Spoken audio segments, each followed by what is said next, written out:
Right, so we're still under respiration. So last week would have, of course, started the concept respiration. So as for now, we're gonna actually look at the different types of respiration. So of course, respiration or cellular respiration is the process where your body cells, for example, your muscle cells, release energy so that work can be done in terms of the human body. Now, as for cellular respiration, and there are two types of respiration, and those two types are aerobic and anaerobic. So, in terms of their concept, now both of them basically do the same thing in terms of providing energy, just that the way by which they do that basically there is a difference. So in terms of aerobic respiration, it is saying that in aerobic respiration, oxygen is used to break down glucose. Right, so in terms of the human body being able to get the energy out of the glucose, oxygen is needed to actually help to break it down. Now, as to the glucose, now whenever you consume food that high in carbohydrate, now carbohydrate cannot be used by the body cell to get the energy. What I'm saying is that the body cells cannot get the energy out of carbohydrate in that complex state. That is why we have a digestive system, and so it is a digestive system that break down the carbohydrate into a much simpler format, which would be the glucose. So glucose is still carbohydrate, just that it is the simplest format. So that is why we have a digestive system. So the glucose basically contain the energy. So let's say for example you need to move from point A to point B. That simply means that yes, you're gonna need some form of energy to move from point A to point B. So it is the respiration or cellular respiration process that will provide that energy. So as for aerobic respiration take place in the mitochondria, right? So that is the location. So of course persons should know where in your cells, which part in the cell aerobic respiration take place, and that is the mitochondria. In terms of the substances that are responsible or the substances that are involved in aerobic respiration, um, those would be oxygen and of course the glucose. So down the bottom there you have the worded equation for aerobic respiration, where it is oxygen, where it is glucose plus oxygen, and then of course the forward arrow you have carbon dioxide being one of the product of aerobic respiration, water being one of the product, and also energy. Right, so once the glucose and the oxygen combine or start to work together, then it will produce, then it will release energy. It will release some amount of water, and it will relieve carbon dioxide. So the energy, yes, that is what allow the human body to carry out its function. As for the carbon dioxide, then of course carbon dioxide will be a waste product of aerobic respiration, which this carbon dioxide need to get out of the human body, and that's where gaseous exchange come into play, and then of course we would exhale out the carbon dioxide. So again, in terms of the aerobic respiration, first we need to know what are involved, and of course the two substances that are involved are oxygen and of course glucose, where the oxygen is used to break down the glucose so the glucose can release the energy. And as for location, where in the cell, it would be in the mitochondria. Alright, so as for aerobic respiration, we are saying that aerobic respiration, so they are saying of one molecule of glucose releases approximately 2800 kilojoules of energy. So that is how much energy it actually releases. So the energy released by respiration is used by the cells. So whichever body cell inside the body, if it is a muscle cell, the muscle cell will use it to actually contract so that movement can take place at a particular joint. It can be used by the red blood cells, and by now, of course, we should know that the main function for the red blood cell is to pick up and transport oxygen around the human body, right? So, and in order to do that, then the red blood cell gonna need energy to actually do that. Now, aerobic respiration release maximum amount of energy from glucose because it is completely broken down. Now, basically what they are doing, they are comparing aerobic and anaerobic respiration. Because as for aerobic respiration normally used for activities that will last for extended period of time. Now, this energy system, which is aerobic respiration, it can last for a long period of time, meaning that it can provide you energy for a long period of time. The other energy system, which is anaerobic respiration, it give you a lot of energy. It give you the energy quick, but the energy does not last for a long period of time. So there is a difference in terms of how long the energy will last. For aerobic respiration, it is normally done within activities that will take a long time to actually complete. So the last point is saying that carbon dioxide and water are released as waste products. So as for aerobic respiration, I mean, other question again I can ask you is to give me the waste products of aerobic respiration, and the last pointer there is actually giving you the waste products for aerobic respiration, which would be carbon dioxide and water. Because remember, coming from the equation, actually three different products that are produced during the process: carbon dioxide, water, and the energy. So the energy will be the useful product, while carbon dioxide and water, those will be the waste products of the process.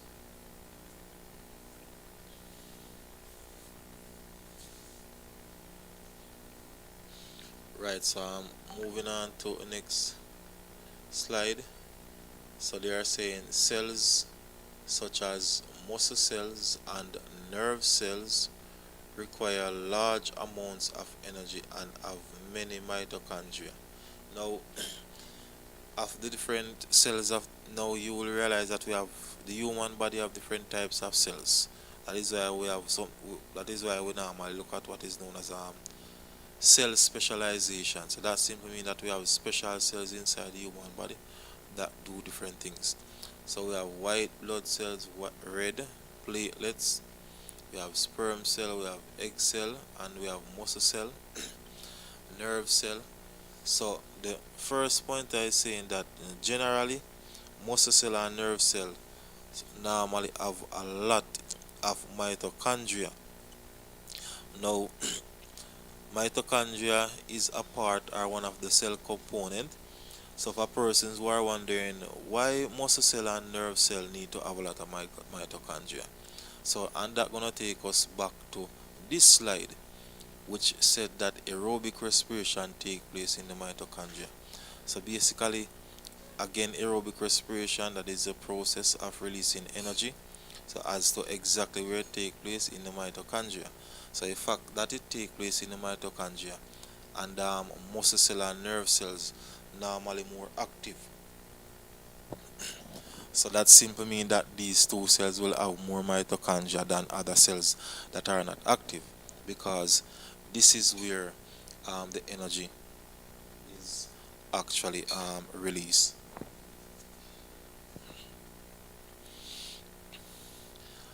During respiration, energy is released in small amounts and used to build up molecules of ATP from ADP. So ATP stand for adenosine triphosphate, while ADP stand for adenosine diphosphate.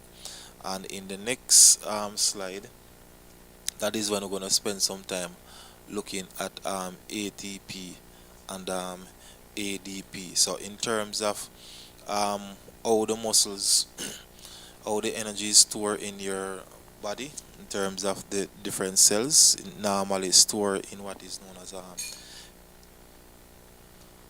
ATP and adenosine triphosphate. That's what it means.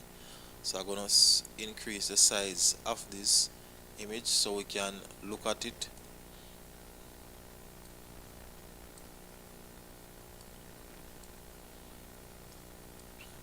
Right, so here we have something that look like a cycle or a circle, and this continue throughout an entire day. In fact, it continue throughout life.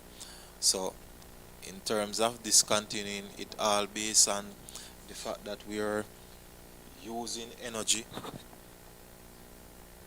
It based on the fact that we are always using energy, and we are always replenishing the energy, simply because we actually eat. So the energy that we normally use up, that energy is normally replenished once we are actually eating. So we're gonna actually start at the top where you have ATP, adenosine triphosphate, right? So the phosphate groups. So tri mean three. What that mean is that we have three phosphate groups joining together, and within each of these phosphate groups, that's where the energy is. So the energy is normally stored in those phosphate groups. So you're seeing energy store beside ATP.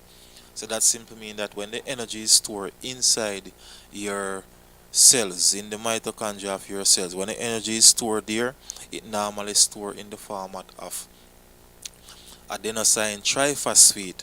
So the only time the energy going to release is whenever the human body or that cell need the energy to do some work. So that's why you have energy store. So if I should ask you, in what format is energy store in your mitochondria or in the cells, then you should tell me ATP. Now, looking, following this line going down, you will realize that you see a minus sign, and then you see phosphate. Then you see energy for work in cell. What it is saying is that once the particular cell, so let's say for example you're sitting down now, if you should get up and start to walk, then the muscles of your legs will actually gonna need some energy. So we're now gonna use this diagram and say, all right, then we are now explaining what is taking place inside those muscle cells of your leg if you decide to get up and start to walk. So once the muscles realize that they're gonna need to contract and relax to allow movement, the nervous system will initiate and give all the instruction. So what will happen now is that one of the phosphate group gonna actually break itself off, or it going to separate from the other two. Because remember that we have the energy stored in ATP, adenosine triphosphate, which simply mean that three phosphate groups join together. Now, once energy gonna be needed, one of the phosphate group gonna break off. That's why you have the minus sign, and you have the word phosphate. So once one of the phosphate group is break off, then what going to happen now that the energy now gonna release? So it is just like you have one container with some water or whatever, and it actually cork or cover. Once you release the cover or the cork, then the juice or whatever in it can release. So it is the same thing. When one of the phosphate group is broken off, then the energy non release.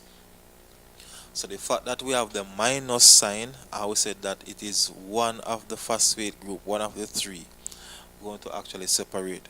Following the arrow, I would say energy low. Then we have ADP. This stands for adenosine diphosphate. Diphosphate mean two. So the reason why we have two down here is simply because up here one would have separated from the other two in an effort to release the energy. So this is energy low. So there is still energy in adenosine diphosphate, just that it is low. And for normal bodily function, it need to go back to ATP. It actually need to change back to ATP. That simply means that it need to get another phosphate group. How that gonna happen? Now let's follow the line. So going up, you're seeing the word phosphate now. Then you're seeing a plus sign.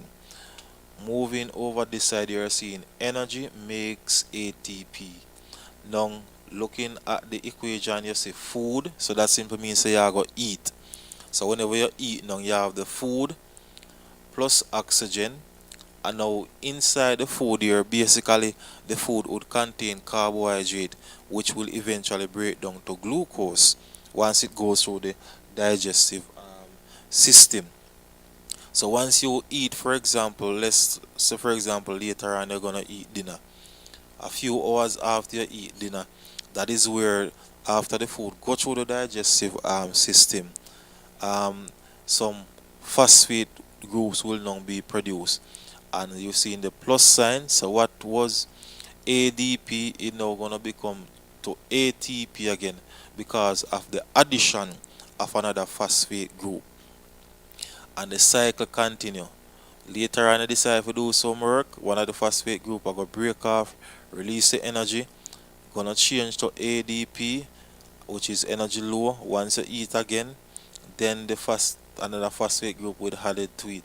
So it is like a cycle. So this cycle continue because of two things. One, because you're always working, you're always using up energy, and two, because you're always eating in terms of every 4 hours, every 3 hours, depends on how much you actually eat. But that's how it actually continue throughout life. So the pointers are saying energy is released from glucose in the mitochondria. We would have already established that.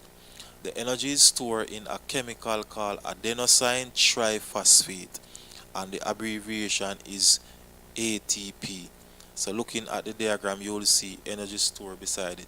So they are saying that the energy is normally stored in that chemical that is known as adenosine triphosphate. So ATP is energy rich. That means that it have a lot of energy, and that is simply because there are three phosphate groups to it. So it must have more energy than ADP. When broken, so that's why we did have the minus sign. Chemical bonds between phosphate groups release energy. So remember that one of the phosphate group would separate from the other two. So that's why they say when broken.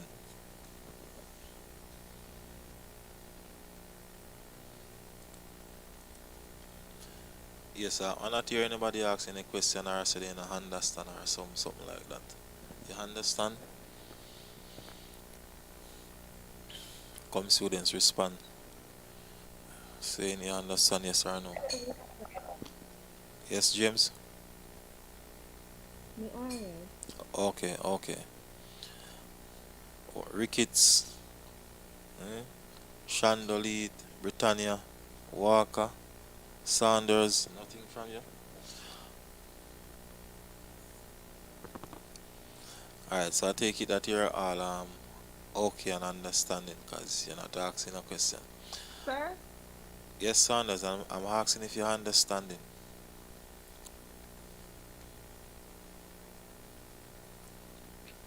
All right, so continuing. So we have a next slide now. So it. Yes, sir. Okay, great.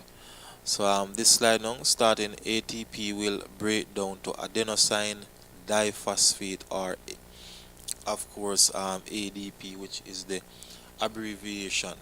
So again, what they are saying is that once the energy now is needed, and so in order for the energy to release, one of the phosphate group gonna separate from the other three, and once one is taken off, then you're gonna leave with two. So that's why it is now changed to adenosine diphosphate, which simply means that yes, diphosphates still have energy, but in less amount than in comparison to ATP. So ADP is then changed back to ATP by the addition of a phosphate group and energy. And again, how this addition gonna take place is after you would have eaten or consumed some energy food. And of course, the energy comes from glucose. And again, glucose is the end product of carbohydrate digestion.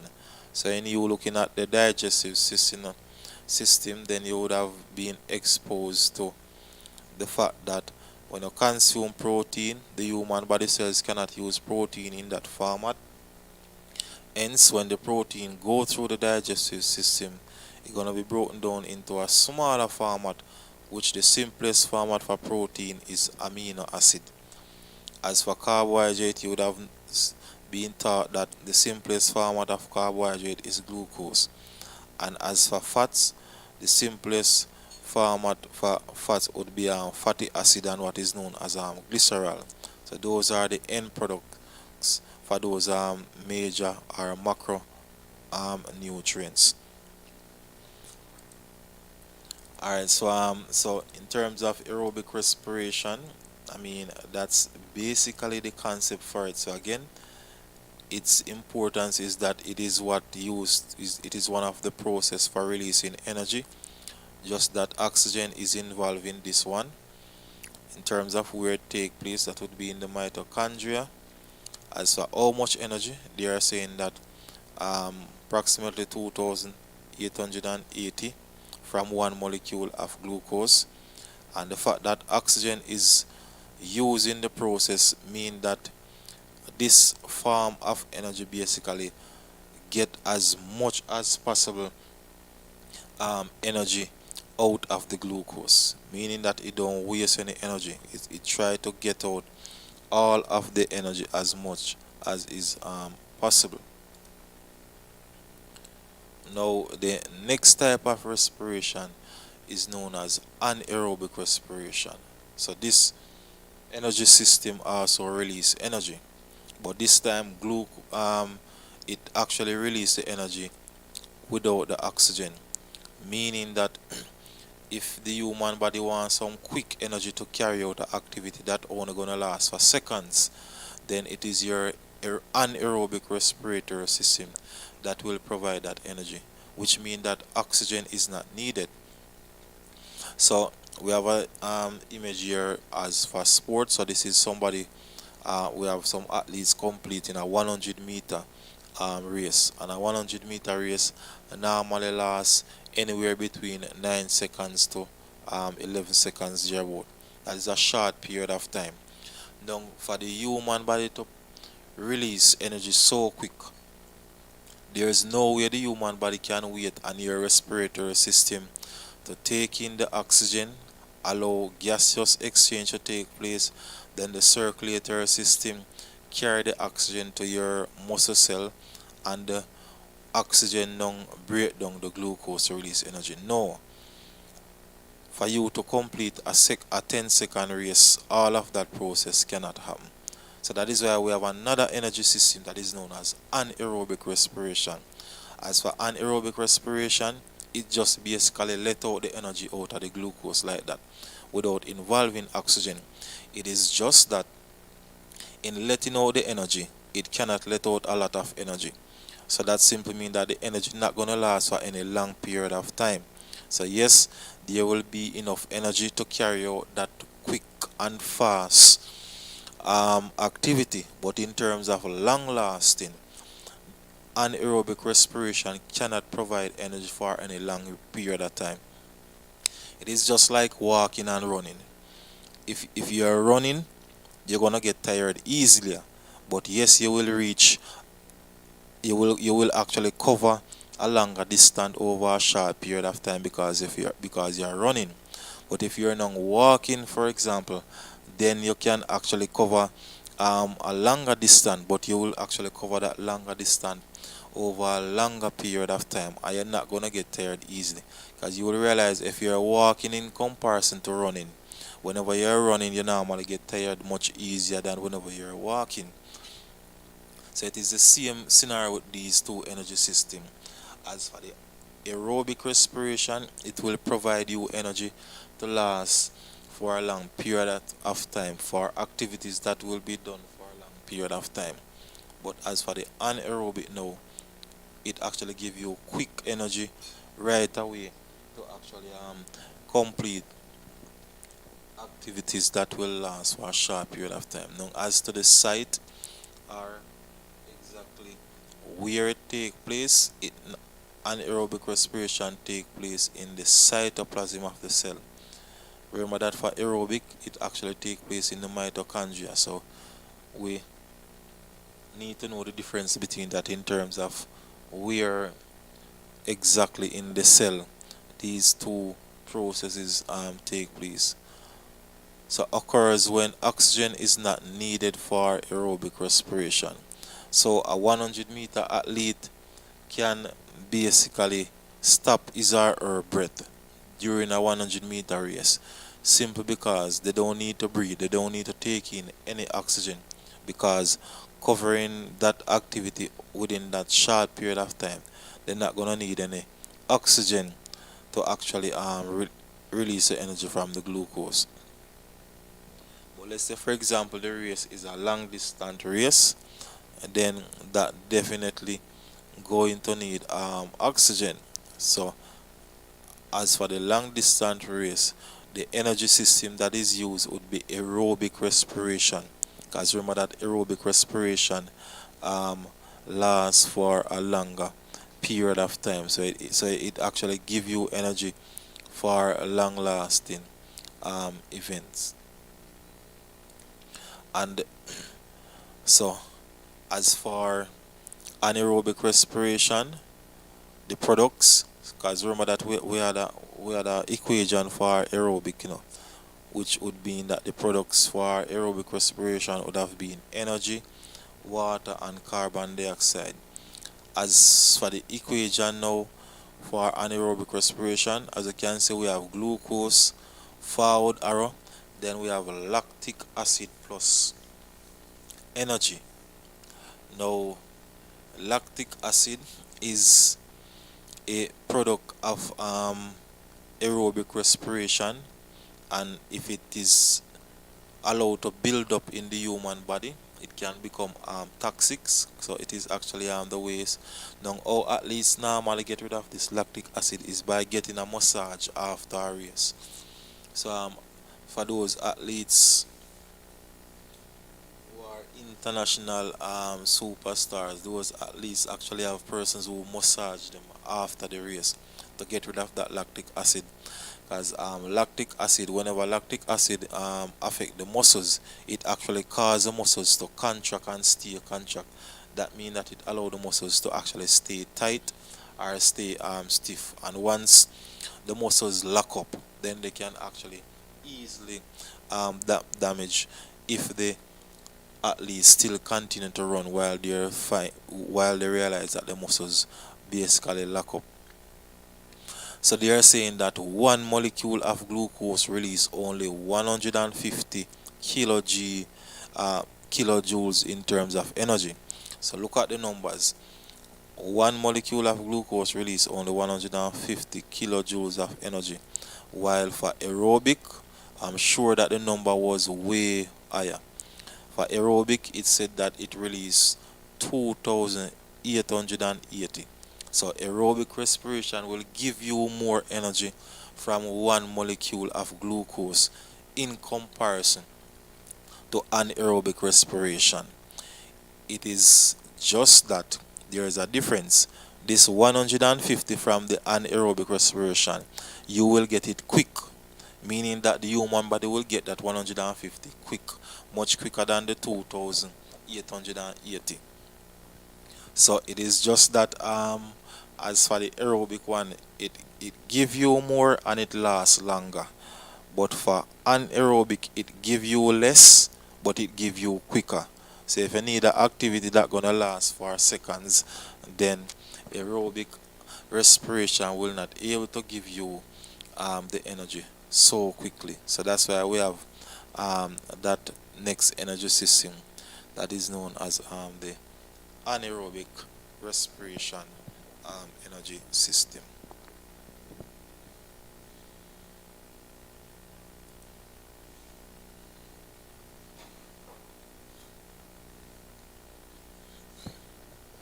Right, so we have sprinting and anaerobic respiration.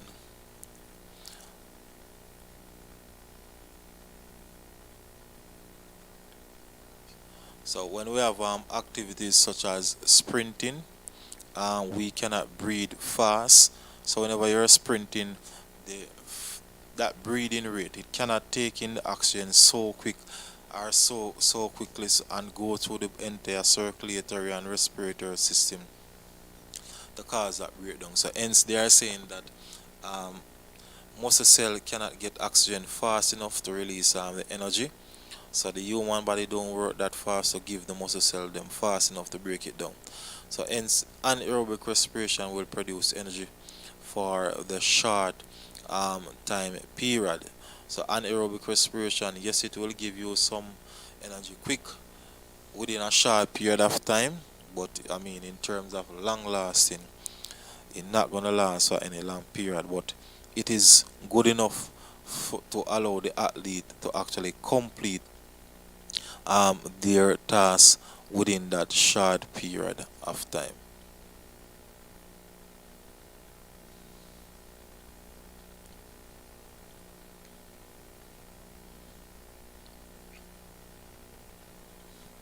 Right, so that's basically the two energy system, aerobic and anaerobic. So in terms of differences, now you should be able to give me some differences between the two types of respiration. So once you go through the notes, then I'm quite sure that you will pick up on the differences between these two types of respiration. So some of the obvious differences are that aerobic respiration involve oxygen while anaerobic does not. And next difference is that aerobic respiration take a long time to release the energy while anaerobic respiration release it quick. So once you go through the notes, you will see those differences. Another obvious one is that aerobic respiration normally used for activities that going to take place over a long period of time, while anaerobic respiration normally release energy for activities that will last for short period of time. So those are some obvious differences between the two types of energy system.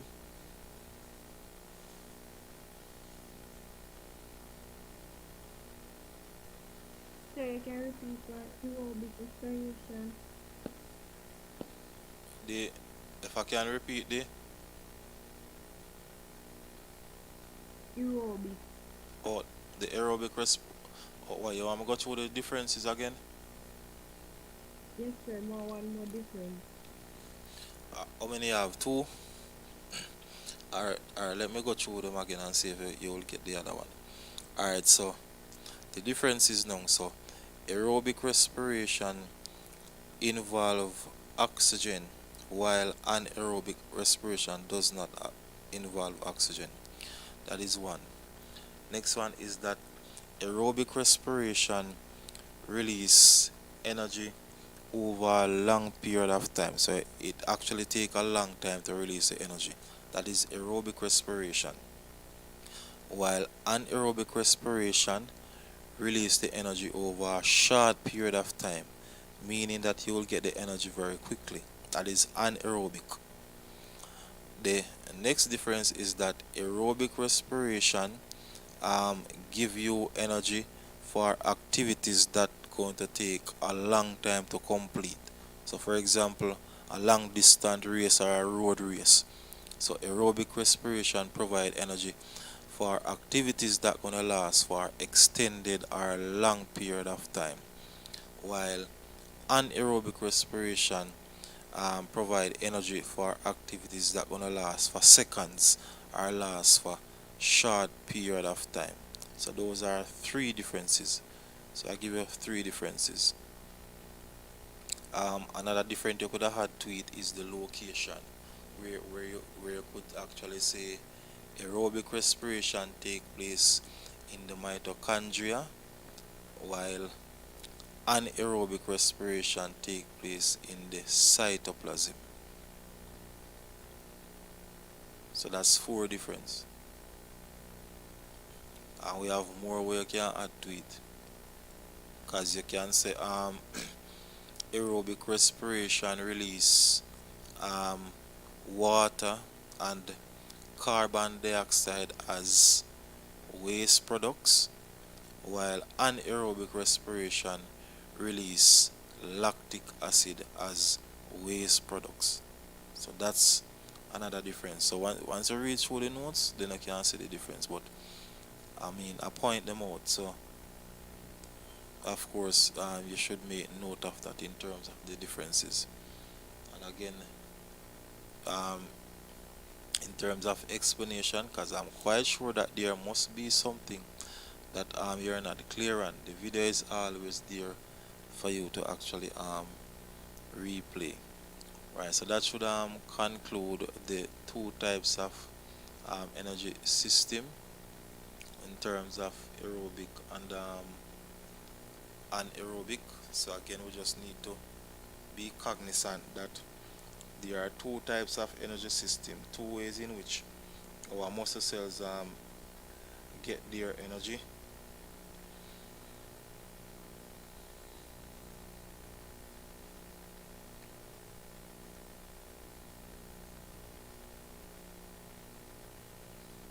And those are aerobic and anaerobic.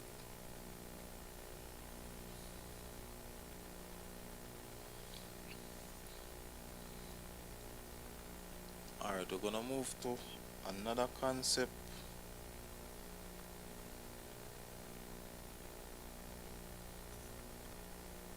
which is mouth to mouth resuscitation,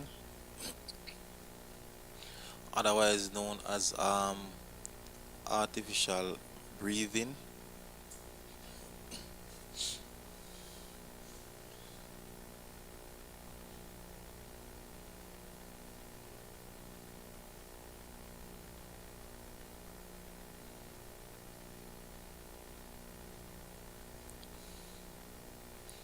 Right, so what is mouth to mouth resuscitation? Also known as artificial breathing. Sometimes they refer to it as the kiss of life. So when a person has an accident and stop breathing, they should get artificial breathing. So if somebody knock out because of electrical shock, or somebody partially drown, because we can say if somebody drown, because when somebody drown then dead already, so that's why when I want to say partially drown. So somebody partially drown mean that they take in water in the lungs and they're literally unconscious. That means that they're not moving. And then rather than pronounce a person dead, you can do what is known as the mouth to mouth resuscitation, where you're gonna actually blow into their mouth. And you don't just blow, there's a technique and there's a correct way to actually do that in order for it to be effective. So we have the different steps. So we're gonna actually look at the steps individually. So as for step one, the image is there, and they are saying that pinch the nostrils. So basically you're gonna actually use 2 fingers and close the nostrils. Then of course you're gonna tilt the head back, and you realize that the head, it is now tilt back. Now the reason why you need to tilt the head back is because you want to open the airway. Because if the head should actually tilt forward, then that tube that is known as the trachea is gonna actually bend. So what you want to do, you actually want to get it as straight as possible. So the straighter your neck is, the more straight that windpipe will be, or the trachea, because you don't want it to be bent, because if it is bent, then the air not gonna go down to the lungs fast enough. Then so gonna actually push the head back, then lower jaw forward, then of course the lower jaw, so you're gonna actually bring it forward so that you can now open the airways. For step 2, you now gonna take a deep breath. So you now is actually applying this mouth-to-mouth resuscitation. So take a deep breath, open your mouth, and now you're gonna actually seal your lips against the person's mouth. So that simply means that whenever you blow all of the air, you're trying to allow as much air as possible to go into the person's respiratory system. So whenever you're blowing, they are saying that you're gonna blow firmly, but you're gonna do it gently. That simply means that you're not gonna hurry up and just blow out all of the air at once. You do it gently. So this now will now puts air into the person's lungs. Now persons normally ask a question and say that the fact that you're blowing into the person, is it oxygen you're giving the person or carbon dioxide? So that air that you're blowing into the person, it is exhale air from your body, which means you're putting carbon dioxide in the person's lungs and not oxygen. So persons will question it, then how it gonna work? Now how it gonna work is that when you enter carbon dioxide inside the person's lungs, the body, the respiratory system and the nervous system of that individual are going to realize that there's too much carbon dioxide in the body. So it actually going to initiate and start a contraction movement where the lungs now going to actually try to push out back the carbon dioxide. And simply because it is a nervous system, once it push out the carbon dioxide, automatically the lungs are going to actually try to start to work and take in oxygen. Because every time your lungs exhale, it actually, the other reaction to counteract it should be inhale. So the carbon dioxide basically stimulate the chest and the respiratory system to start work. So as for the step 3 now, they are saying that you're not gonna lift your mouth away and turn your head to look at the person's chest. Because when you blow in the air, the person's chest is supposed to go up, Because remember that you're blowing into the person's lungs. So the fact that you're blowing air into the person's lungs simply means that the chest is going to expand. So they are saying if you have been successful, you will see that the chest has risen and is now falling as air is leaving the lungs. So when you blow into the person's mouth, the lungs should expand, and the fact that the lungs expand mean that the chest will actually rise. And then once you stop blow, then it should actually fall. So that's the normal breathing pattern for any normal human being. The chest rise when you breathe in, and the chest fall when you breathe out. So when you look at the chest movement, look and see if you start seeing that movement where the chest is now rising and falling, rising and falling. Once you see that taking place for that victim, then that means that that person is actually recovering. Because if the chest is rising and falling by itself, it means that you would have been successful and the person now start to breathe by themselves. If you're not seeing that rising and falling automatically, then that simply means that you would have failed and the person would have died. So they are saying that you're not gonna do it just one time. So step 4, so you must repeat it 2 to 3 times. And And when you watch those movies, you realize that persons, the way they don't want the person to die, they basically do it more than 3 times. They just keep continuously doing it and doing it. But it's not like you can do that for one whole day at the mouth-to-mouth resuscitation and expect the person to actually recover. No, you do it 1 to 3 times. I mean, you can do it a fourth, you can do it a fifth time, but definitely don't stay there doing it 50 times, 100 times, and once you're not seeing any movement, then that simply means that you would have failed, or the person just already would have passed away. So in terms of the steps, just 4 simple steps. So once a person is unconscious, of course the first thing would be to lay the person on their back, because they have to lie down straight on them back, and you would now pinch the nostrils. That means you close up their nose hole and tilt the head back. Then you're gonna open their mouth by lowering the jaw, push it forward, and that now will open the airway. Next, of course, you would seal your mouth against the person and take a deep breath and now blow into the person's mouth firmly, but you're gonna do it gently. And this should now push some air into the lungs. And once air is being pushed into the lungs automatically should inflate, meaning they get larger. And because the lungs expand in terms of size, then your chest supposed to raise. And once you stop blowing to that person's lungs, the chest supposed to fall again. And if you're successful, um, that movement of the chest moving up and down should be happening automatically by the persons. And once you see that happening, then that means that yes, the person would have revived, or you would have revived the person. So if you don't see it happening for the first time, then you basically repeat the steps. And that is what is known as mouth-to-mouth resuscitation, or it is also known as artificial respiration. So why it is called artificial respiration is because you is blowing into the person's mouth, and the person is not breathing by themselves. So that's why it is called um, artificial respiration.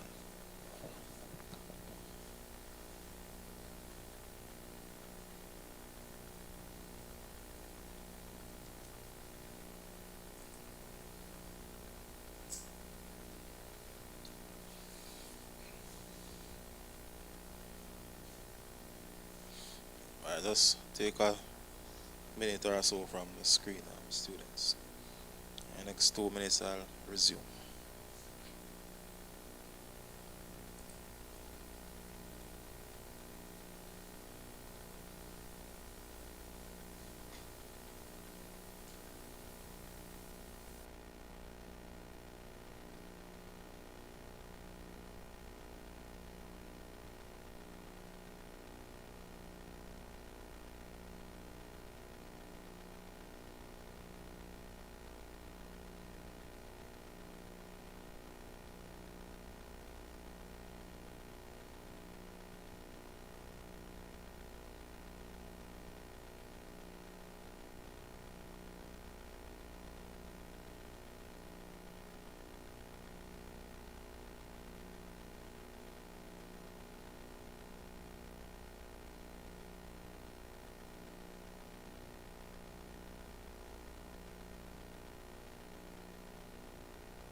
Right. So as for cigarette smoking, now it have to do with some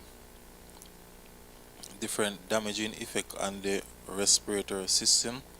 So that's why we're looking at it. So we now basically gonna focus on some of the ways, some of these chemicals, some of the substance in cigarette smoke that affect the respiratory system.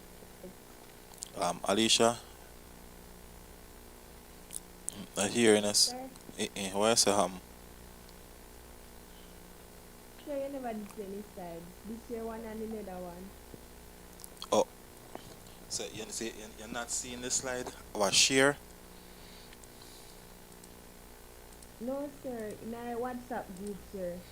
Oh, this PowerPoint, is the same continuation from. You're not seeing it, cause that is the start of it. Respiration, breathing is the same PowerPoint. See, there are the intercostal muscles, breathing mechanism, and the factors, gaseous exchange is the same PowerPoint. Just that maybe you never scroll way down the bottom.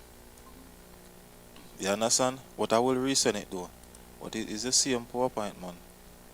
See it all the way down. Mouth to mouth. But I will reshare it, no problem. But it's the same PowerPoint.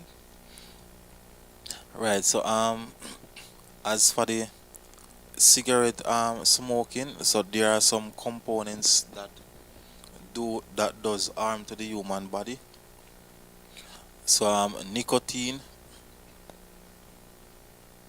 So as for the nicotine now, the nicotine, it is poisonous, they are saying, and it is addictive. So the chemical in cigarette Sir, smoke. find me. Repeat. Sir, me find me.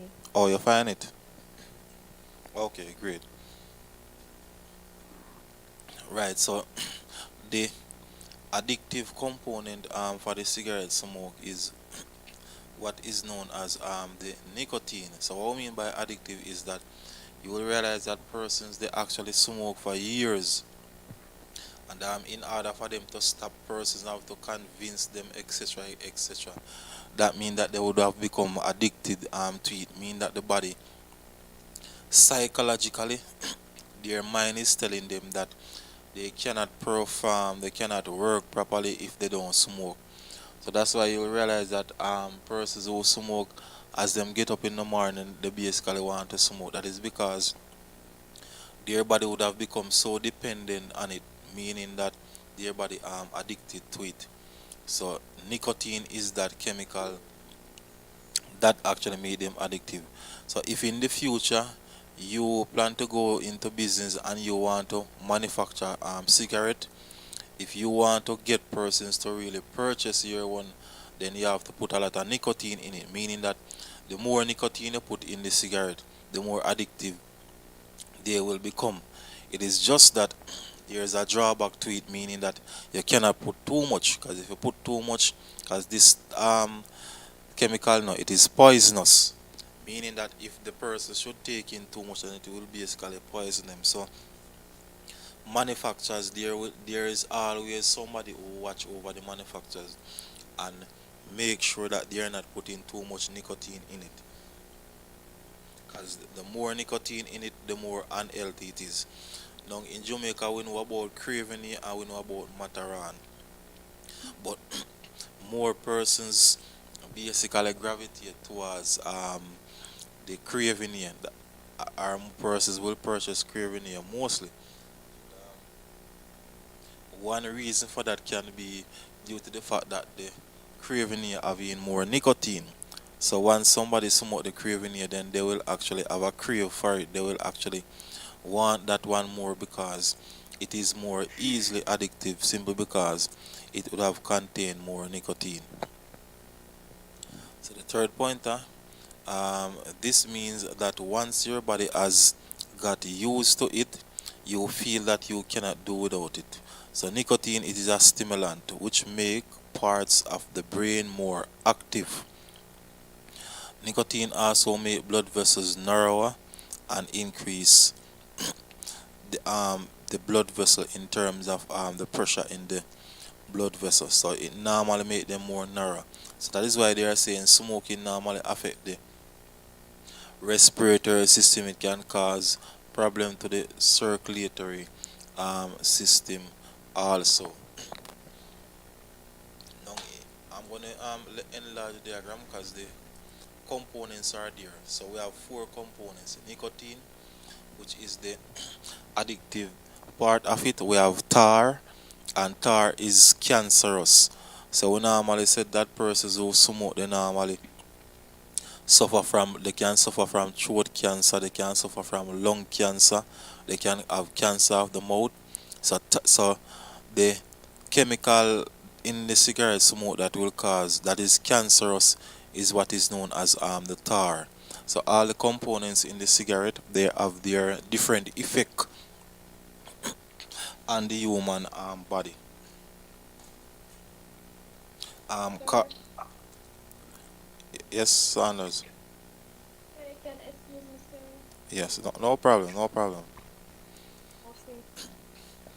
Right, so the carbon monoxide. So carbon monoxide is another component, and we are saying that carbon monoxide reduces oxygen carrying capacity of the blood.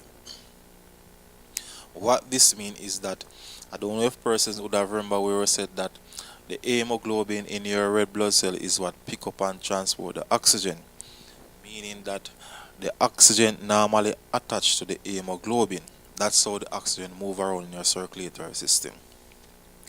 But whenever you breathe in carbon monoxide attach itself to the hemoglobin. So common sense must tell you now say if carbon monoxide attached to the hemoglobin, that simply means that the hemoglobin cannot carry as much oxygen as how it would normally carry, because the hemoglobin actually allow the carbon monoxide to attach to it.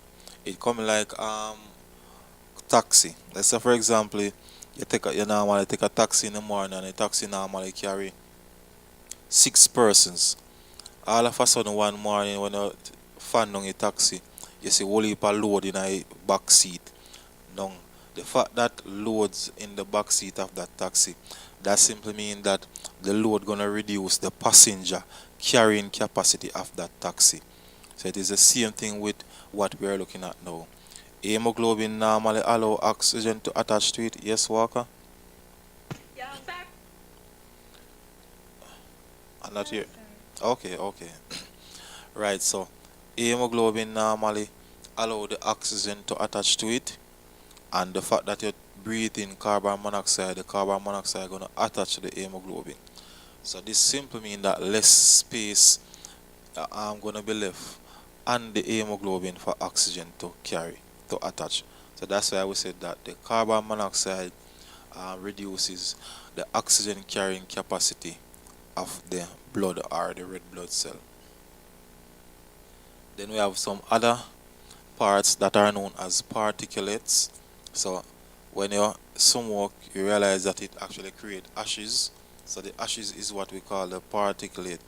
Now, whenever whenever whenever the individual puff that cigarette, some of those small particles also go into the respiratory system there.